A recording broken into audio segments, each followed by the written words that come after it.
Tropical cyclones are called typhoons in Asia and hurricanes in North and South America.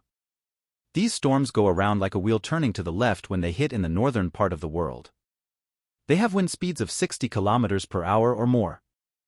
In the United States, the Tropical Prediction Center in Miami, Florida keeps an eye out for hurricanes. When meteorologists detect a hurricane, they give it a name. They can use either a male or female name. Why should tropical cyclones have names?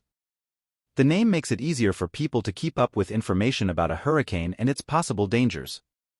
The World Meteorological Organization, WMO, an international weather group, decides what names will be used. The WMO makes lists of names using the English alphabet.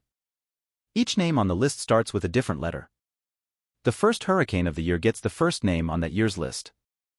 The second hurricane gets the next name. For example, if the first hurricane is named Abel, the second might be named Betty.